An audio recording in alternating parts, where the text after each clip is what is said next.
ಆಗಿ ನೋಡೋಣ. ಹೌದಾ? ಸೊ ಇಲ್ಲಿ ಯೋಜನೆ ಅಂದರೆ ಏನಪ್ಪ ಅಂತ ನೋಡೋಣ. ನೋಡಿ ಸ್ನೇಹಿತರೆ, ಕಾಣಿಸ್ತಾ ಇದ್ದಾನ? ಇನ್ನು ಸ್ವಲ್ಪ ಮತ್ತೆ ಲೆಂದಿ ಮಾಡಬೇಕು. ಸೊ ಹೌದಾ, ಭಾಳಷ್ಟು ಜನ ಹೇಳ್ತೀರಿ ಸರ್ ನಿಮ್ಮದು ರೈಟಿಂಗ್ ಎಲ್ಲ ಕಾಣಲ್ಲ ಅಂಥೇಳಿ, ವರ್ಕ್ಸು. ಹೌದಾ? ಎಸ್, ಇಲ್ಲಿ ನೋಡಿ ಸ್ನೇಹಿತರೆ, ಕಾಣಿಸ್ತಾ ಇದೆ. ಇವಾಗ ಕ್ಲಿಯರ್ ಇದೆನಾ? ನೋಡಿ ಸ್ನೇಹಿತರೆ, ಇಲ್ಲಿಂದ ಮಾರ್ಕ್ ಮಾಡ್ಕೊಳ್ತಾ ಇದ್ದೀನಿ ಇಲ್ಲಿ ತನಕ. ಹೌದಾ? ಸೊ ಇಲ್ಲಿ ತನಕ ಇದನ್ನು ಎಷ್ಟು ನಾನು ಪೂರ್ತಿ ಹೇಳೋದಿಲ್ಲ, ಸ್ವಲ್ಪ ಸ್ವಲ್ಪ ತೊಗೊಂಡಿರ್ತೀನಿ. ಯಾಕಂದರೆ ಎಲ್ಲ ಕಂಟೆಂಟನ್ನು ಸ್ವಲ್ಪ ಸ್ವಲ್ಪ ನಿಮಗೆ ಒಂದು ಪೀಟಿಕೆ ಟೈಪ್ನಲ್ಲಿ ನಾನು ಹೇಳಬೇಕು ಅಂದ್ಕೊಂಡಿದ್ದೇನೆ, ಅದಕ್ಕೋಸ್ಕರ. ಸೊ ನೋಡಿರಿ, ಯೋಜನೆ ಅಂದರೆ ಏನಂತ. ಒಂದು ಯೋಜನೆಯು ರಾಷ್ಟ್ರದ ಸಂಪನ್ಮೂಲಗಳನ್ನು ಹೇಗೆ ಬಳಸಿಕೊಳ್ಳಬೇಕು, ನೋಡಿರಿ, ಹೇಗೆ ಬಳಕೆ ಮಾಡಿಕೊಳ್ಳಬೇಕು ಎಂಬುದನ್ನು ತಿಳಿಸುತ್ತದೆ. ಅದು ಒಂದು ನಿರ್ದಿಷ್ಟ ಸಮಯದೊಳಗೆ ಸಾಧಿಸಬೇಕಾದ ಕೆಲವು ಸಾಮಾನ್ಯ ಗುರಿಗಳು. ಹೌದಾ? ಅದಕ್ಕೆ ಅದರದ್ದೇ ಅಂತ ಆಬ್ಜೆಕ್ಟಿವ್ ಇರುತ್ತೆ, ಅದರದ್ದೇ ಆದಂಥ ಗುರಿ ಇರುತ್ತೆ. ಹೌದಾ? ಹಾಗೆ ಸೊ ನಿರ್ದಿಷ್ಟ ಉದ್ದೇಶಗಳನ್ನು ಹೊಂದಿರಬೇಕು ಅಥವಾ ಹೊಂದಿರಲೇಬೇಕು. ಹೌದು, ಭಾರತದ ಯೋಜನೆಗಳು 5 ವರ್ಷಗಳ ಕಾಲಾವಧಿ ಹೊಂದಿದೆ ಮತ್ತು ಅವುಗಳನ್ನು ಪಂಚವಾರ್ಷಿಕ ಯೋಜನೆಗಳೆಂದು ಕರೆಯುತ್ತೇವೆ. ನೋಡಿ, ಇದೆಲ್ಲ ಎಲ್ಲಿಂದ ತೊಗೊಂಡಿದ್ದು ನಿಮ್ಗೆ ಆಲ್ರೆಡಿ ಗೊತ್ತಿದೆ. ಸೊ ನಮ್ಮದು ಯಾವುದು ಅಂತಂದರೆ ಸೋವಿಯತ್ ಯೂನಿಯನಿಂದ ತೊಗೊಂಡಿರುವಂಥದ್ದು, ನೆನ್ಪಿಟ್ಕೊಳ್ಳಿ. ಹೌದಾ? ಸೊ ಇಡೀ ವಿಶ್ವಕ್ಕೆ ಮೊದಲ ಪ್ಲಾನಿಂಗ್ ಕೊಟ್ಟಿರುವಂಥ ದೇಶ ಯಾವುದು ಅಂತಂದರೆ ಅದು ಸೋವಿಯತ್ ಯೂನಿಯನ್, ನೆನ್ಪಿಟ್ಕೊಳ್ಳಿ ಸ್ನೇಹಿತರೆ. ಹೌದಾ? ಸೊ ಇದ್ರ ಮೇಲೆ ಭಾಳಷ್ಟು ಸಲ ನಮ್ಮ ಕಾಂಪಿಟೇಟಿವ್ ಎಕ್ಸಾಮ್ನಲ್ಲಿ ಎಲ್ಲ ಪ್ರಶ್ನೆ ಬರುತ್ತೆ. ಹೌದಾ? ಸೊ ನಿಮ್ದು ಯಾವುದೇ ಒಂದು ಎಕ್ಸಾಮ್ಸ್ ಇರಲಿ, ಅದರಲ್ಲೇ ಎಕನಾಮಿಕ್ಸ್ಗೆ ಸಂಬಂಧಪಟ್ಟಂತೆ ಈ ಒಂದು ಕ್ವಶನ್ಸು ಇರುತ್ತೆ. ಹೌದಾ? 5 ಇಯರ್ ಪ್ಲಾನ್ಸನ್ನು ತಂದಿದ್ದಂಥ ರಾಷ್ಟ್ರ ಯಾವುದು ಅಂದರೆ ರಷ್ಯಾ. ಯಾವಾಗ ಅಂದರೆ ಅದನ್ನು ಹೇಳ್ತೀನಿ ಕೇಳಿ, 1920. ಆದರೆ ನಮ್ಮ ಭಾರತಕ್ಕೆ ನಾವು ಯಾವಾಗ ಇಂಪ್ಲಿಮೆಂಟ್ ಮಾಡ್ಕೊಂಡಿವಿ ಅಂದರೆ 1951ಕ್ಕೆ ನಾವು ಅದನ್ನು ಇಂಪ್ಲಿಮೆಂಟ್ ಮಾಡ್ಕೊಳ್ತೀವಿ. ನೋಡಿ, ನೆನ್ಪಿಟ್ಕೊಳ್ಳಿ. ಹೌದಾ? ಸೊ ಅದಾದ ನಂತರ ಸೊ ಫಸ್ಟ್ 20 ವರ್ಷ ಅಲ್ಲ, 31 ವರ್ಷಗಳ ಕಾಲ ಬಿಫೋರ್ನೇ ಅವ್ರನ್ನ ಮಾಡ್ಕೊಂಡಿರ್ತಾರೆ, ಅಂದರೆ ತನ್ನಲ್ಲಿ ಇಂಪ್ಲಿಮೆಂಟನ್ನು ಮಾಡ್ಕೊಂಡಿರ್ತಾರೆ. ಹೌದಾ? So Russia. ಸೊ ಇದು ಎಲ್ಲ ಇಲ್ಲಿಂದ ಪ್ಲ್ಯಾನನ್ನು ಮಾಡಿರೋದ್ರಿಂದ. ಹೌದಾ?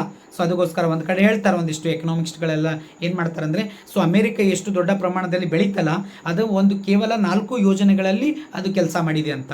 4 ಯೋಜನೆಗಳಂತಂದ್ರೆ ಏನ್ರಿ, ಒಂದು ಯೋಜನೆಯ ಒಂದು ಇಯರ್ ಎಷ್ಟಿರುತ್ತೆ ಅಂದರೆ 5 ವರ್ಷ ಇರುತ್ತೆ, ನೆನ್ಪಿಟ್ಕೊಳ್ಳಿ. ಹಾಗಾದರೆ 4 ಯೋಜನೆಗಳಂದರೆ 20 ವರ್ಷಗಳ ಕಾಲಾವಧಿ. ನೋಡಿ ಸ್ನೇಹಿತರೆ, 20 ವರ್ಷಗಳಲ್ಲಿ ಸೊ ಭಾಳ ದೊಡ್ಡ ಪ್ರಮಾಣದಲ್ಲಿ ಆರ್ಥಿಕವಾಗಿ ಬಲಾಢ್ಯವಾಗಿರುವಂಥ ರಾಷ್ಟ್ರ ಸೋವಿಯತ್ ಯೂನಿಯನ್. ಹೌದಾ? ಇವತ್ತು ವಿಜ್ಞಾನದಲ್ಲಾಗಿರ್ಬೋದು, ತಂತ್ರಜ್ಞಾನದಲ್ಲಾಗಿರ್ಬೋದು, ಎಲ್ಲ ಕ್ಷೇತ್ರದಲ್ಲಿ ಹೆಸರುವಾಸಿಯಾಗಿರುವಂಥ ಒಂದು ರಾಷ್ಟ್ರ ಅಂತಂದರೆ ಅದು ರಷ್ಯಾ, ನೆನ್ಪಿಟ್ಕೊಳ್ಳಿ ನಿಮಗೆ. ಹೌದಾ? ಸೊ ಹಾಗಾಗಿ ಆ ಪ್ಲ್ಯಾನ್ಗಳನ್ನೆಲ್ಲನೂ ಕೂಡ ಏನು ಮಾಡಬೇಕು ಅಂದರೆ ಅದಕ್ಕೆ ಅದರದ್ದೇ ಆದಂಥ ಒಂದಿಷ್ಟು ದೂರದೃಷ್ಟಿಗಳಿರುತ್ತೆ. ಹೌದಾ? ದೂರದೃಷ್ಟಿ ಅಂತಂದರೆ ಮುಂದಿಂದ ಒಂದು 20 ವರ್ಷದ ಆದ ನಂತರ ಸೊ ನಮ್ಮ ಒಂದು ಆರ್ಥಿಕ ಒಂದು ಬದಲಾವಣೆ ಯಾವ ರೀತಿಯಾಗಿದೆ, ಯಾವ ದಿಕ್ಕಿನಲ್ಲಿ ಹೋಗುತ್ತೆ ಅನ್ನುವಂಥದ್ದು ನಿರೀಕ್ಷೆಗಳು ಇರುತ್ತೆ. ಅದೆಲ್ಲನೂ ಕೂಡ ಈ ಪ್ಲ್ಯಾನಿಂಗ್ ಒಳಗೆ ಇರಬೇಕಾಗತ್ತೆ ಅಂತ ಅದನ್ನು ಎಕ್ಸ್ಪ್ಲೇನ್ ಮಾಡಿದ್ದಿದೆ ಸ್ನೇಹಿತರೆ. ಹೌದಾ? ಹೌದು.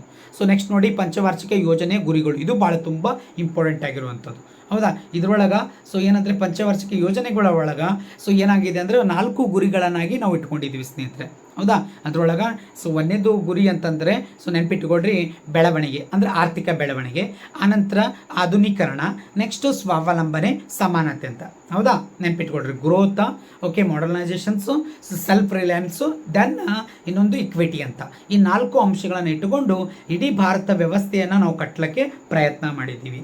ಹೌದಾ? ಸೊ ಅದನ್ನು ನಾವು ಇಲ್ಲಿ ಸ್ಟಡಿ ಮಾಡ್ತೀವಿ. ಇದ್ರ ಮೇಲೆ 6 ಅಂಕದ ಒಂದು ಪ್ರಶ್ನೆಯನ್ನು ಫ್ರೇಮ್ ಆಗುತ್ತೆ ಸ್ನೇಹಿತರೆ. ಇಲ್ಲಾಂದರೆ 4 ಮಾರ್ಕ್ಸ್ಗೂ ಕೇಳ್ಬೋದು, ಇಲ್ಲಾಂದರೆ 2 ಮಾರ್ಕ್ಸ್ನಲ್ಲೂ ಬರ್ಬೋದು. ಇದು ನೆನ್ಪಿಟ್ಕೊಳ್ಳಿ. ಹಾಗಾಗಿ ನಮಗೆ ಇದನ್ನು ಸ್ವಲ್ಪ ಅರ್ಥ ಮಾಡ್ಕೊಳ್ಳೋಣ. ಇಲ್ಲಿ ಫಸ್ಟ್ ಪಾಯಿಂಟು ಬೆಳವಣಿಗೆ ಅಂದರೆ ಏನು ಅಂತ. ಹೌದಾ? ಬೆಳವಣಿಗೆ ಅಂದರೆ ಗ್ರೋತ್ ಅಂತ ನೆನ್ಪಿಟ್ಕೊಳ್ಳಿ ನೀವು. ಹೌದಾ? ಡೆವಲಪ್ಮೆಂಟ್ ಬೇರೆ ಮತ್ತು. ಹೌದಾ? ಡೆವಲಪ್ಮೆಂಟ್ ಅಂದರೆ ಅಭಿವೃದ್ಧಿ. ಹೌದಾ? ಸೊ ಬೆಳವಣಿಗೆ ಅನ್ನೋಂಥದ್ದು ಇದು ಒಂದು ನಿರಂತರವಾದಂಥ ಪ್ರೊಸೆಸ್ಸು ಸ್ನೇಹಿತರೆ. ಹೌದಾ? ಅಭಿವೃದ್ಧಿ ಅಂದರೆ ಸೊ ಒಂದು ಹಂತದವರೆಗೆ ನಡೆದೇ ಇರುವಂಥದ್ದು. ಹೌದಾ? 10 ವರ್ಷನೋ, 15 ವರ್ಷನೋ, 20 ವರ್ಷನೋ, ಈ ಒಂದು ಕಾಲಘಟ್ಟದಲ್ಲಿ ಯಾವ ರೀತಿಯಾಗಿ ಬದಲಾವಣೆ ಆಯಿತು ಅನ್ನೋಂಥದ್ದು ಅದು ಡೆವಲಪ್ಮೆಂಟ್ ತೋರಿಸುತ್ತೆ. ಹೌದಾ? ಸೊ ಆದರೆ ಬೆಳವಣಿಗೆ ಹಂಗಲ್ಲ. ಸೊ ಅದು ನಿಂತ ನೀರಲ್ಲ, ಯಾವಾಗಲೂ ಏನಾಗ್ತಾ ಇದೆ, ಹೆಚ್ಚೆಚ್ಚು ಆಗ್ತಾ ಹೋಗುತ್ತೆ. ಹೌದಾ? ಆರ್ಥಿಕವಾಗಿ ಸ್ಲೋಲಿ ಅದು ಏನಾಗುತ್ತೆ, ಬೆಳವಣಿಗೆ ಆಗ್ತಾ ಬರುತ್ತೆ. ಹಾಗಾದರೆ ಇಲ್ಲಿ ನೋಡಿರಿ, ಬೆಳವಣಿಗೆ ಅನ್ನೋದು ಇಂಡಿಕೇಶನ್ಸ್ ಆಗಿ ನಾವು ಒಂದು ತೊಗೊಳ್ತೀವಿ. ಅದೇ ಇಂಡಿಕೇಶನ್ಸು ಇವತ್ತು GDP ಅಂತ. ಹೌದಾ? ಸೊ ಗ್ರಾಸ್ ಡೊಮೆಸ್ಟಿಕ್ ಪ್ರಾಡಕ್ಟ್ ಅಂತೇಳಿ ನಾವು ಅದನ್ನು ಕರಿತಾ ಇದ್ದೀವಿ, ಒಟ್ಟು ದೇಶಿ ಉತ್ಪನ್ನ ಅಂತ. ಈ ಒಟ್ಟು ದೇಶಿ ಉತ್ಪನ್ನದಿಂದ ನಾವು ಅದನ್ನು ಅಳತೆಯನ್ನು ಮಾಡ್ತೀವಿ. ಹೌದಾ? ಅಂದರೆ ಏನ್ರಿ, ಒಂದು ನಿರ್ದಿಷ್ಟವಾದಂಥ ಅವಧಿ ಅಂದರೆ 1 ವರ್ಷ. ಆ 1 ವರ್ಷದ ಅವಧಿ ಒಳಗೆ ನಮ್ಮ ದೇಶದ ಒಳಗಡೆ ನಾವು ಎಷ್ಟನ್ನು ಉತ್ಪಾದನೆ ಮಾಡ್ತಾ ಇದ್ದೀವಿ. ಹೌದಾ? ಅದು ಸರಕು ಆಗಿರ್ಬೋದು, ಸೇವೆ ಆಗಿರ್ಬೋದು, ಅವುಗಳ ಒಂದು ಹಣ ರೂಪಿಯಲ್ಲಿ ಇರುವಂಥ ಮಾಪನ ಮಾಡುವಂಥ ಒಂದು ವ್ಯವಸ್ಥೆಯನ್ನು ಇವತ್ತು ನಾವು GDP ಅಂತ ಕರಿತೀವಿ. ಹೌದಾ, ಅದನ್ನು ಇವತ್ತು ಬೆಳವಣಿಗೆ ಅಂತ ಕರಿತಾ ಇದ್ದೀವಿ. ಹೌದಾ, ಆರ್ಥಿಕ ಬೆಳವಣಿಗೆ ಅನ್ನೋಂಥದ್ದು ಇದು ಭಾಳ ಇಂಪಾರ್ಟೆಂಟ್ ಆಗುತ್ತೆ ಸ್ನೇಹಿತರೆ. ಹೌದಾ, ಸೊ ಇದು ಯಾವುದೇ ರೀತಿಯಾಗಿರುತ್ತೆ ಅಂತಂದರೆ ಒಂದು ಲೈಕ್ ಅಂತಂದರೆ ಸೊ ಹಂತದಿಂದ ಹಂತವಾಗಿ ಅದು ಯಾವಾಗಲೂ ಕೂಡ ಬೆಳವಣಿಗೆ ಆಗ್ತಾ ಬರಬೇಕಾಗತ್ತೆ. ಸೊ ಹಾಗಾಗಿ ಅದನ್ನೇ ಇಲ್ಲಿ ಎಕ್ಸ್ಪ್ಲೇನ್ ಮಾಡಿದ್ದಿದೆ. ನೆಕ್ಸ್ಟ್ ಇದಾದ ನಂತರ ನೆಕ್ಸ್ಟ್ ಪಾಯಿಂಟ್ಸ್ ಇದೆ ಯಾವುದು ಅಂತಂದರೆ ಸೊ ಇವ್ರ ಬಗ್ಗೆ ಒಂದಿಷ್ಟು ನಾವು ಬ್ರೀಫಾಗಿ ಹೇಳಲೇಬೇಕಾಗುತ್ತೆ ಸ್ನೇಹಿತರೆ, ಇದನ್ನು ಸ್ಕಿಪ್ ಮಾಡಿದ್ರೆ ತಪ್ಪಾಗುತ್ತೆ. ಇವರು ನಿಮ್ಗೆ ಗೊತ್ತಿರ್ಬೋದು, ಆಲ್ರೆಡಿ ನೀವು ಊಹೆ ಮಾಡಿ ಇರ್ತೀರಿ, ನಿಮ್ಮ ಊಹೆ ಕರೆಕ್ಟ್ ಇದೆ. ಸೊ ಇವರನ್ನೇ ನಾವು ಇವತ್ತು ಭಾರತ ಯೋಜನೆಗಳ ಶಿಲ್ಪಿ ಅಂತ ಕರಿತಾ ಇದ್ದೀವಿ. ಹೌದಾ, ಸೊ ಯಾವುದು ಶಿಲ್ಪಿ ನಿಮ್ಗೆ ಗೊತ್ತಿದೆ, ಭಾರತದ ಒಂದು ಸಂವಿಧಾನದ ಶಿಲ್ಪಿ ಅಂದರೆ ಬಾಬಾ ಸಾಹೇಬ್ ಅಂಬೇಡ್ಕರ್ ಅವರು ಅಂತ ಕರಿತಾ ಇದ್ದೀವಿ.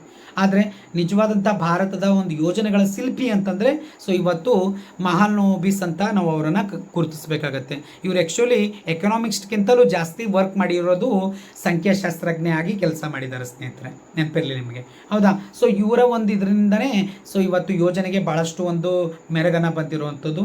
ಸೊ ಇವರ ಒಂದು ಮುಖಾಂತರ ಇವತ್ತು ಇವರ ಒಂದು ಚಿಂತನೆ ಹಿನ್ನೆಲೆಯಲ್ಲಿ ನಾವು ಅದನ್ನು ಅಧ್ಯಯನ ಮಾಡ್ತಾ ಇದ್ವಿ.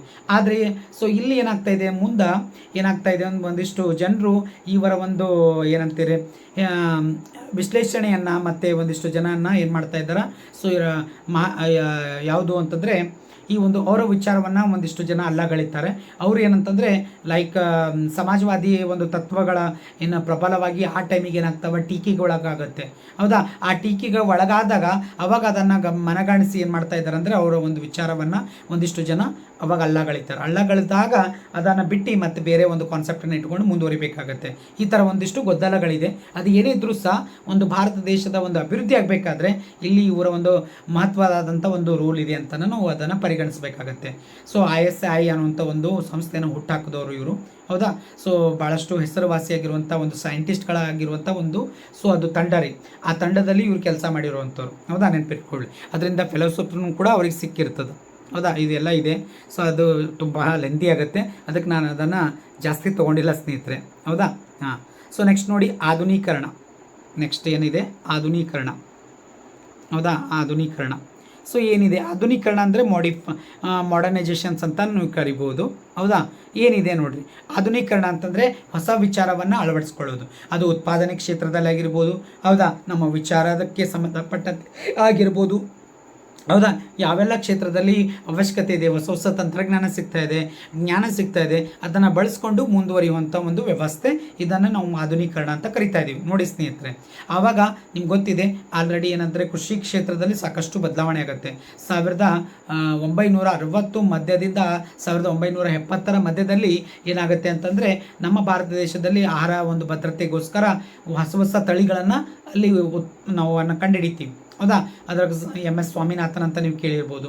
ಹೌದಾ, ಸೊ ಅಲ್ಲಿ HYV ಅಂತೇಳಿ. ಹೌದಾ, HYV ಅಂತಂದರೆ ಹೈ ಈಲ್ಡ್ ವೆರೈಟಿ ಅಂತ. ಹೌದಾ, ಆ ಒಂದು ತಳಿಯನ್ನು ಕಂಡುಹಿಡಿತಾರೆ. ಅದರಿಂದ ಸಾಕಷ್ಟು ಗೋಧಿ ಮತ್ತು ಅಕ್ಕಿ ಎಲ್ಲನೂ ಕೂಡ ಜಾಸ್ತಿ ಕಂಟೆಂಟನ್ನು ನಾವು ಇದು ಮಾಡ್ತೀವಿ. ಇದು ಎಲ್ಲ ಇದರಿಂದ ಸಾಧ್ಯ ಆಗೈತೆ ಅಂತಂದರೆ ಈ ಒಂದು ಕಾನ್ಸೆಪ್ಟ್ನಿಂದ ಸಾಧ್ಯ ಆಯಿತು ಅಂತ ನಾವು ಹೇಳ್ಬೋದು. ಹೌದಾ, ಸೊ ಒಂದು ವೇಳೆ ಅದನ್ನು ನಾವು ಅಳವಡಿಸ್ಕೊಳ್ಳಿಲ್ಲ ಅಂತಂದರೆ ಸೊ ಯಾವುದೇ ರೀತಿಯಂಥ ಹೊಸದಾದಂಥ ಒಂದು ಬದಲಾವಣೆಗಳು ಬರ್ತಿದ್ದಿಲ್ಲ. ಅದನ್ನೇ ಇಲ್ಲಿದೆ ನೋಡಿ, ಸರಕು ಮತ್ತು ಸೇವೆಗಳ ಉತ್ಪಾದನೆ ಹೆಚ್ಚಿಸಲು ಉತ್ಪಾದಕರು ಹೊಸ ತಂತ್ರಜ್ಞಾನವನ್ನು ಅಳವಡಿಸಿಕೊಳ್ಳಬೇಕು ಅಥವಾ ಅಳವಡಿಸಿಕೊಳ್ಳಲೇಬೇಕು. ಉದಾಹರಣೆಗೆ ಸೊ ರೈತರು ಹಳೆ ಬೀಜಗಳ ಬದಲಾಗಿ ಹೊಸ ತಳಿಗಳ ಬಿತ್ತನೆ. ಹೌದಾ, ಅದಕ್ಕೆ ನಾವು ಹೇಳಿದ್ವಿ. ಸೊ ಇದು ನಿಮ್ಮ ನೆನ್ಪಿಟ್ಕೊಳ್ರಿ. ಹೌದಾ, ಇದು ಒಂದು ವರ್ಡ್ ಭಾಳ ಇಂಪಾರ್ಟೆಂಟಾ. ಸೊ ಹೌದಾ, ಯಾವುದು ಅಂತಂದರೆ ನೋಡಿ HYV, ನಾಟ್ HIV ಸ್ನೇಹಿತರೆ. ಈಗ ಹೇಳಾಕತ್ತೀನಿ, ಒಂದೊಂದು ಸಲ ಪ್ರೊನೌನ್ಸಿಯೇಷನ್ ಮಾಡಿದಾಗ ಹಾಗೆ ಅನಿಸ್ಬಿಡುತ್ತೆ. ಅಲ್ಲ, ಇಲ್ಲಿ ನೆನ್ಪಿಟ್ಕೊಡ್ರಿ, ಅಧಿಕ ಇಳುವರಿ ನೀಡುವ ತಳಿಗಳು ಅಂತ ಕರಿತಾ ಇದ್ದೀವಿ. ಅಧಿಕ ಇಳುವರಿ ನೀಡುವ ತಳಿಗಳು ಕನ್ನಡ ಒಳಗೆ ಹೈ ಈಲ್ಡ್ ವೆರೈಟೀಸ್ ಅಂತ ಕರಿತೀವಿ, ನೆನ್ಪಿಟ್ಕೊಳ್ಳಿ. ಹೌದಾ, ಇದು ಸೊ ಇವುಗಳನ್ನು ನಮ್ಮ ಭಾರತ ದೇಶದಲ್ಲಿ ಆಹಾರ ಭದ್ರತೆಗೋಸ್ಕರ ಬಂದಿರುವಂಥ ಒಂದಿಷ್ಟು ಬದಲಾವಣೆಗಳು. ಹೌದಾ, ಸೊ ನೆಕ್ಸ್ಟ್ ನೋಡಿ ಸ್ನೇಹಿತರೆ, ಇಲ್ಲಿ ಸ್ವಾವಲಂಬನೆ ಅಂತಿದೆ.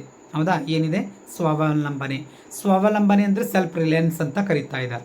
ಹೌದಾ, ಹಾಗಾದರೆ ಏನ್ರಿ, ನನ್ನ ಕಾಲ ಮೇಲೆ ನಾನು ನಿಲ್ಲುವಂಥ ನನ್ನ ವ್ಯವಸ್ಥೆ ಯಾವುದು, ಭಾರತದ ಆರ್ಥಿಕತೆ. ಹೌದಾ, ಆ ಭಾರತ ಆರ್ಥಿಕತೆಯ ಸಾಕಷ್ಟು ಏಳು ಬೀಳು ಕಥೆಯನ್ನು ಅನುಭವಿಸಿದೆ. ಹಾಗಾಗಿ ಸೊ 1947 ಆಗಸ್ಟ್ ಆದ ನಂತರ ಏನು ಹೊಸ ಹೊಸ ಯೋಜನೆಗಳು ತರುತ್ತೆ 1951 ಹೊತ್ತಿಗೆ, ಅವಾಗ ಆ ಪ್ಲ್ಯಾನ್ ಪ್ರಕಾರ ಏನು ಮಾಡುತ್ತೆ ಅಂತಂದರೆ ಹೊಸದಾದಂಥ ಒಂದು ಗಾಳಿಯನ್ನು ಬೀಸೋಕ್ಕೆ ಸ್ಟಾರ್ಟ್ ಆಗುತ್ತೆ. ಹಾಗಾಗಿ ಅಲ್ಲಿ ಅದು ಒಂದು ವರ್ಡನ್ನು ಅವರು ಯೂಸ್ ಮಾಡ್ಕೊಂಡಿರುವಂಥದ್ದು ಸ್ವಾವಲಂಬನೆ ಅಂತ. ಅಂದರೆ ಆದಷ್ಟು ಇಂಪೋರ್ಟನ್ನು ಕಡಿಮೆ ಮಾಡ್ಕೋಬೇಕು, ಆಮೇಲೆ ಸೊ ಎಕ್ಸ್ಪೋರ್ಟನ್ನು ಜಾಸ್ತಿ ಮಾಡಬೇಕು ಅನ್ನೋಂಥ ಒಂದು ಕಾನ್ಸೆಪ್ಟು. ಆಮೇಲೆ ನನ್ನ ಕಾಲ ಮೇಲೆ ನಾನು ನಿಂತ್ಕೊಂಡು ನಮ್ಮಲ್ಲಿರುವಂಥ ಕಚ್ಚಾ ವಸ್ತುಗಳನ್ನೇ ತೆಗೆದುಕೊಂಡು ಸಿದ್ಧ ವಸ್ತುಗಳನ್ನು ಮಾಡಿ ಅದನ್ನು ಮತ್ತೆ ಮಾರಾಟ ಮಾಡಬೇಕು ಅಂತ. ಯಾಕೆ ಮಾರಾಟ ಮಾಡಬೇಕು? ನಮಗೆ ಅದರಿಂದ ಒಂದಿಷ್ಟು ಲಾಭ ಬರುತ್ತೆ ಅಂತ. ಹಾಗಾಗಿ ಆ ಒಂದು ಕಾರಣವನ್ನು ತೋರಿಸುವುದೇ ಇದು ಸ್ವಾವಲಂಬನೆ. ನೆನಪಿಟ್ಕೊಳ್ಳಿ. ನೋಡಿ, ಒಂದು ದೇಶ ತನ್ನದೇ ಆದಂಥ ಸಂಪನ್ಮೂಲಗಳನ್ನು ಬಳಸಿಕೊಂಡು ಅಥವಾ ಇತರ ದೇಶಗಳಿಂದ ಸಂಪನ್ಮೂಲಗಳನ್ನು ಆಮದು ಮಾಡಿಕೊಂಡು ಆರ್ಥಿಕ ಬೆಳವಣಿಗೆ ಮತ್ತು ಆಧುನೀಕರಣವನ್ನು ಉತ್ತೇಜಿಸುವುದು. ಹೌದಾ, ಸೊ ಯಾಕಂತಂದರೆ ಉತ್ತೇಜಿಸಬಹುದು ಅಂತಂದರೆ ಏನ್ರಿ, ಸೊ ಆಲ್ರೆಡಿ ಎಕನಾಮಿಕಲಿ ಏನಾಗ್ತಾ ಇದೆ, ಪ್ರಾಬ್ಲಮ್ಸ್ಗಳನ್ನು ಫೇಸ್ ಮಾಡಿದ್ದೀವಿ. ಅದನ್ನು ಫೇಸ್ ಮಾಡಿ ನಮಗೆ ಹೊಸದಾದಂಥ ಒಂದಿಷ್ಟು ಗಾಳಿ ಬೇಕಾಗಿತ್ತು, ಹೊಸದಾದಂಥ ಒಂದು ಬದಲಾವಣೆ ನಮಗೆ ಬೇಕಾಗಿತ್ತು ಸ್ನೇಹಿತರೆ. ಹಾಗಾಗಿ ಆ ಒಂದು ಬದಲಾವಣೆಗೋಸ್ಕರ ನಾವು ಇದನ್ನು ಪಾಯಿಂಟ್ಸನ್ನು ಇಂಪಾರ್ಟೆಂಟ್ ಅಂತೇಳಿ ಪರಿಗಣಿಸಲೇಬೇಕಾಯಿತು ಸ್ನೇಹಿತರೆ, ನೆನ್ಪಿಟ್ಕೊಳ್ರಿ. ಹೌದಾ, ಸೊ ಪಂಚವಾರ್ಷಿಕ ಯೋಜನೆಗಳು ಸ್ವಾವಲಂಬನೆಗೆ ಮಹತ್ವ ನೀಡಿದವು. ಅಂದರೆ ನಮ್ಮ ದೇಶದಲ್ಲಿ ಉತ್ಪಾದಿಸಬಹುದಾದಂಥ ಸರಕು ಆಮದನ್ನು ತಡೆಯುವುದು. ನೆಕ್ಸ್ಟ್, ಈ ನೀತಿಯು ಹೊರದೇಶಗಳ ಮೇಲೆ ಅವಲಂಬನೆಯನ್ನು, ವಿಶೇಷವಾಗಿ ಆಹಾರ ಪದಾರ್ಥಗಳ ಅವಲಂಬನೆಯನ್ನು ಕಡಿಮೆ ಮಾಡಲು ನೋಡ್ರಿ ಹೌದಾ ಅವಶ್ಯಕವೆಂದು ಪರಿಗಣಿಸಲಾಯಿತು. ಹೌದಾ, ನಾವು ಬೇರೆ ಮೇಲೆ ಡಿಪೆಂಡ್ ಇದ್ದೀವಲ್ಲ, ಅದಕ್ಕೋಸ್ಕರ ನಿಮ್ಗೆ ಆಲ್ರೆಡಿ ಗೊತ್ತಿದೆ 1970-72 ಟೈಮಿಗೆ ಸೊ ಬರಗಾಲ ಬರುತ್ತೆ, ಆಹಾರದ ಕೊರತೆ ಉಂಟಾಗುತ್ತೆ. ಆ ಟೈಮಿಗೆ ಸಾಕಷ್ಟು ರಾಷ್ಟ್ರಗಳ ಜೊತೆಗೆ ನಾವೇನು ಮಾಡ್ತಾ ಇದ್ದೀವಿ, ಸೊ ನಮಗೆ ಆಹಾರದ ಒಂದು ಭದ್ರತೆಯನ್ನು ಕೊಡಿ ಅಂತ ಆ ಟೈಮಿಗೆ ನಮಗೆ ಹೆಲ್ಪ್ ಮಾಡಿದ್ದು ಸುಮಾರು ರಾಷ್ಟ್ರಗಳೆಲ್ಲ ಹೆಲ್ಪ್ ಮಾಡ್ತು, ನಿಮ್ಗೆ ಗೊತ್ತಿದೆ. ಹೌದಾ, ಅದರಲ್ಲಿ WTO ವರ್ಲ್ಡ್ ಟ್ರೇಡ್ ಆರ್ಗನೈಜೇಷನ್ಸ್ ಮುಂದಿನ ಒಂದು ಚಾಪ್ಟರ್ಸ್ನಲ್ಲಿ ಅವನ್ನೇ ನಾವು ಓದ್ತೀವಿ. ಹೌದಾ, ಸೊ ಚೈನಾ ಆಗಿರ್ಬೋದು, ಬೇರೆ ಬೇರೆ ದೇಶಗಳು ನಮ್ಗೆ ಆ ಸಮಯಕ್ಕೆ ಒಂದಿಷ್ಟು ಮಟ್ಟಿಗೆ ಸೊ ಕಂಡೀಷನ್ಸ್ ಮೇಲೆ ನಮಗೆ ಹೆಲ್ಪ್ ಮಾಡಿರುವಂಥದ್ದು, ಅದು ನಮಗೆ ಗೊತ್ತಿರಲಿ ಅಂತ. ಹೌದಾ, ಯಾರೇ ಹೆಲ್ಪ್ ಮಾಡ್ತಾ ಇದ್ದಾರೆ ಅಂದರೆ ಸೊ ನಮ್ಮಿಂದ ನೆಕ್ಸ್ಟ್ ಅವ್ರಿಗೆ ಏನು ಸಿಗುತ್ತೆ ಅಂತ ನೋಡ್ತಾರೆ ಸ್ನೇಹಿತರೆ, ನೆನಪಿರಲಿ. ಒಬ್ಬ ವಿದ್ಯಾರ್ಥಿ, ಸ್ಟೂಡೆಂಟ್ ಇರಲಿ, ಫ್ರೆಂಡ್ ಇರಲಿ, ಯಾರೇ ಇರಲಿ, ಸ್ಟೂಡೆಂಟ್ ಅನ್ನಾಗತ್ತೀನಿ, ಫ್ರೆಂಡ್ಸ್ ಆಗಿರಲಿ, ಯಾರೇ ಆಗಿರಲಿ. ಹೌದಾ, ಇವತ್ತೇನಂತಂದರೆ ನನ್ನಿಂದ ಏನು ಪ್ರಾಫಿಟ್ ಇದೆ ಅಂದಾಗ ಮಾತ್ರ ನಾನು ಗೆಳೆತನ ಮಾಡ್ತೀನಿ ಅಂತ ಅನ್ನೋವಂಥದ್ದು. ಹೌದಾ, ಇವೆಲ್ಲ.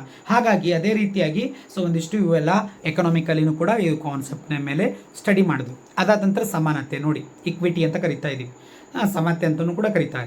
ಕೆಲವೇ ಆರ್ಥಿಕ ಬೆಳವಣಿಗೆ, ಆಧುನೀಕರಣ ಮತ್ತು ಸ್ವಾವಲಂಬನೆಗಳಿಂದಲೇ ತಂತಾನೇ ದೇಶದ ಜನರ ಜೀವನ ರೀತಿ ಸುಧಾರಣೆ ಆಗದೇ ಇರಬಹುದು. ಯಾಕಂತಂದರೆ ಒಂದು ಕಡೆ ನಾವೇನೋ ಆರ್ಥಿಕವಾಗಿ ಬೆಳವಣಿಗೆ ಆಗ್ತಾ ಇದ್ದೀವಿ, ನಮ್ಮ GDP 8% ಆಗಿದೆ, ಹೌದಾ ಅಂತ ಅಂದ್ಕೊಂಡಿರ್ತೀವಿ. ಸಾರಿ 7.2 7.3 ಆಗಿದೆ ಅಂತ ಹೇಳ್ತಾ ಇದ್ದೀವಿ. ನೆಕ್ಸ್ಟ್ ಆಧುನಿಕವಾಗಿ ನಾವು ಭಾಳಷ್ಟು ಬದಲಾವಣೆ ಆಗಿದ್ದೀವಿ ಅಂತ ಹೇಳ್ತಾ ಇದ್ದೀವಿ. ಹೌದಾ, ನಮ್ಮ ಕಾಲ ಮೇಲೆ ನಾವು ನಿಂತ್ಕೊಂಡಿವಿ ಅಂತ ಹೇಳ್ತಾ ಇದ್ದೀವಿ ವಿಜ್ಞಾನ ತಂತ್ರಜ್ಞಾನದಲ್ಲಿ. ಹೌದಾ, ಸೊ ನಿಮ್ಗೆ ಆಲ್ರೆಡಿ ನಿಮ್ಗೆ ಗೊತ್ತಿದೆ, ಸುನೀತಾ ವಿಲಿಯಮ್ಸ್ ಅವರು 3 ತಿಂಗಳಾದರೂ ಇನ್ನೂ ನಾವು ತರೋಕ್ಕಾಗ್ತಾ ಇಲ್ಲ. ಹೌದಾ, ಸೊ ಇಸ್ರೋ ಭಾಳಷ್ಟು ಪ್ರಯತ್ನ ಮಾಡ್ತಾ ಇದೆ. ಹೌದಾ, ಸೊ ಇವೆಲ್ಲ ಒಂದು ಕಡೆ ನೋಡ್ತಾ ಇದ್ದರೆ ಇನ್ನೊಂದು ಕಡೆಯೂ ಕೂಡ ನಾವು ಅಷ್ಟೇ ಹಿಂದೆ ಉಳಿತಾ ಇದ್ದೀವಿ ಅಂತಲೂ ಅನಿಸ್ತಾ ಇದೆ. ಸೊ ಇವೆಲ್ಲನೂ ಇರಲಿ ಒಂದು ಕಡೆ. ಸೊ ಆದರೆ ಏನಂತಂದರೆ ಇಲ್ಲಿ ಬರುವಂಥ ವರ್ಡ್ಸ್ ಏನಿದೆ ಅಂದರೆ ಸಮತೆ ಅಂದರೆ ಸೊ ಇಲ್ಲಿ 2 ವರ್ಗಗಳಿದೆ, ಒಂದು ಮೇಲ್ವರ್ಗ, ಇನ್ನೊಂದು ಕೆಳವರ್ಗ. ನಾವು ಎಕನಾಮಿಕ್ಸ್ ಒಳಗೆ ಪೂರ್ ಆ್ಯಂಡ್ ನಾನ್ ಪೂರ್ ಅಂತ ಕರಿತಾ ಇದ್ದೀವಿ, ಬಡವರು ಮತ್ತು ಬಡವರಲ್ಲದವರು. ಇವರಿಬ್ಬರ ಮಧ್ಯದಲ್ಲಿರುವಂಥ ಸಂಪನ್ಮೂಲ ಸೊ ಇಬ್ಬರಿಗೂ ಈಕ್ವಲ್ ಆಗಿ ಡಿಸ್ಟ್ರಿಬ್ಯೂಷನ್ ಆಗಬೇಕಾಗಿತ್ತು, ಬಟ್ ಅದು ಆಗಿಲ್ಲ. ನಿಮ್ಗೆ ಗೊತ್ತಿದೆ, ಸ್ವತಂತ್ರ ಆದ ನಂತರ ಸೊ ಏನಂದರೆ ಕೆಲವು ಬೆರಳಿಕೆಯಷ್ಟು ಜನರ ಹತ್ರ ನಮ್ಮ ಪ್ರಾಪರ್ಟಿ ಹೋಗ್ಬಿತ್ತು, ಜಮೀನ್ದಾರ ಹಾಗೆ ಉಳ್ಕೊಂಡು ಬಿಟ್ಟರು. ಸೊ ಮುಂದೆ ಇಂದಿರಾ ಗಾಂಧಿ ಅವರು ಅದಕ್ಕೆ ಸಾಕಷ್ಟು ಬದಲಾವಣೆಗಳ ತರಕ್ಕೆ ಪ್ರಯತ್ನ ಮಾಡಿದ್ರು. ಹೌದಾ, ಸೊ ಬ್ಯಾಂಕಿಂಗ್ ರಾಷ್ಟ್ರೀಕರಣ ಅಂತ ಮಾಡಿದ್ರು. ಹೌದಾ, ಸೊ ಆಮೇಲೆ ಸೊ ಲ್ಯಾಂಡ್ ಯಾರಿದ್ದರು ಜಮೀನ್ದಾರ್ಸ್ಗಳು, ಆ ಜಮೀನ್ದಾರ್ಸ್ ಹತ್ರ ಆಲ್ರೆಡಿ ಸಾವಿರಾರು ಎಕರೆ ಭೂಮಿ ಇತ್ತು, ಅದನ್ನು ಸೀಸ್ ಮಾಡಿ ಹೌದಾ ಪ್ರತಿ ಒಬ್ಬರಿಗೆ ಬರೀ 100 ಎಕರೆ ಇರಬೇಕು ಅಂತೇಳಿ ಮಾಡಿತ್ತು. ಉಳಿದಿದ್ದು 900 ಎಕರೆನ ಸೀಸ್ ಮಾಡಿ ಯಾರಿಗಿಲ್ಲ ಅವರಿಗೆ ಅದನ್ನು ಹಂಚಿಕೆ ಮಾಡಲ್ಪಟ್ಟಿತ್ತು. ಇವೆಲ್ಲ ನೋಡಿದ್ರಿ. ಹೌದಾ, ನಮ್ಮ ಭಾರತ ದೇಶ ಯಾವಾಗ ಸ್ವತಂತ್ರ ಆಯ್ತಲ್ಲ, ಸ್ವತಂತ್ರ ಆದ ನಂತರ ಸುಮಾರು ಶತಮಾನಗಳ ಕಾಲ, ಶತಮಾನ ಅಲ್ಲ ದಶಕಗಳ ಕಾಲ ಏನಾಗ್ತಾ ಇದೆ ಅಂತಂದರೆ ಈ ಒಂದು ಆಂತರಿಕವಾಗಿರುವಂಥ ಸಮಸ್ಯೆಗಳಿಗೆ ಪರಿಹಾರನ ಕಂಡುಕೊಳ್ಳೋಕ್ಕೆ ಹೋಯಿತು. ಹಾಗಾಗಿ ಆರ್ಥಿಕವಾಗಿ ಅಷ್ಟೊಂದು ನಾವು ಸದೃಢವಾಗಿ ಬೆಳೆಯಲಿಕ್ಕಾಗಲಿಲ್ಲ ಅಂತ ನೆನ್ಪಿಟ್ಕೊಳ್ಳಿ. ಇವೆಲ್ಲನೂ ಕೂಡ ಕಾನ್ಸೆಪ್ಟನ್ನು ಇಟ್ಟುಕೊಂಡು ಭಾರತ ಒಂದು ಅರ್ಥ ವ್ಯವಸ್ಥೆಯನ್ನು ಆಗಬೇಕಾಗಿದೆ, ಮುಂದುವರಿಬೇಕಾಗಿದೆ. ಅದಕ್ಕೋಸ್ಕರ ಈ ಒಂದು 4 ಪಾಯಿಂಟ್ಸು ಭಾಳ ಇಂಪಾರ್ಟೆಂಟಾಗಿ ನಮಗೆ ಕೆಲಸ ಮಾಡುತ್ತೆ. ಹೌದಾ, ಬೆಳವಣಿಗೆ ನೆನ್ಪಿಟ್ಕೊಳ್ರಿ, ಆಧುನೀಕರಣ, ಸ್ವಾವಲಂಬನೆ ಮತ್ತು ಸಮತೆ, ಅಥವಾ ಸಮತೆ ಆಗಲಿ ಅಂತ ಸಮಾನತೆ ಅಂತ ಅಂದ್ಕೊಳ್ಳಿ. ಸೊ ಈ ಎಲ್ಲನೂ ಕೂಡ ಭಾಳ ಇಂಪಾರ್ಟೆಂಟಾಗಿ ಕೆಲಸ ಮಾಡುತ್ತೆ ಒಂದು ಅರ್ಥ ವ್ಯವಸ್ಥೆಯಲ್ಲಿ. ಹೌದಾ. ಸೊ ಮುಂದೆ ಮತ್ತೆ ನೆಕ್ಸ್ಟ್ ಅಗ್ರಿಕಲ್ಚರ್ ಬರುತ್ತೆ, ಭೂ ಸುಧಾರಣೆ ಬರುತ್ತೆ. ಹೌದಾ. ಅಗ್ರಿಕಲ್ಚರ್ ಒಳಗೆ ನೆಕ್ಸ್ಟ್ ಏನಾಗುತ್ತೆ ಅಂದರೆ ಕ್ರಾಂತಿಗಳು ಬರ್ತಾವ್ರಿ. ಹೌದಾ. ಸೊ ಭಾಳಷ್ಟು ಹಸಿರು ಕ್ರಾಂತಿ ಅವು ಎಲ್ಲ ಬರುತ್ತೆ. ಅವುಗಳನ್ನು ಮುಂದಿನ ಒಂದು ಕಾನ್ಸೆಪ್ಟ್ನಲ್ಲಿ ನಾವು ಅದನ್ನು ಸ್ಟಡಿ ಮಾಡೋಣ ಸ್ನೇಹಿತರೆ. ಇಷ್ಟು ನಾನು ನಿಮಗೆ ಹೇಳ್ಬೇಕು ಅಂದ್ಕೊಂಡಿದ್ದೆ. ಹೌದಾ. ಸೊ ಇದನ್ನು ಕೂಡ ವಿಡಿಯೋ ತುಂಬ ಲೆಂದಿನೇ ಆಗಿರ್ಬೋದು, ಇರಲಿ ಪರವಾಗಿಲ್ಲ. ದಯವಿಟ್ಟು ಯಾರೇ ಸ್ಕಿಪ್ ಮಾಡದೆ ಪೂರ್ತಿಯಾಗಿ ನೋಡಿ. ಯಾಕಂದರೆ ತುಂಬ ಏನಾಗಿದೆ, ಇದು ಇಂಪಾರ್ಟೆಂಟ್ ಆಗಿರುವಂಥ ಕಾನ್ಸೆಪ್ಟ್ ಇದೆ. ಹೌದಾ.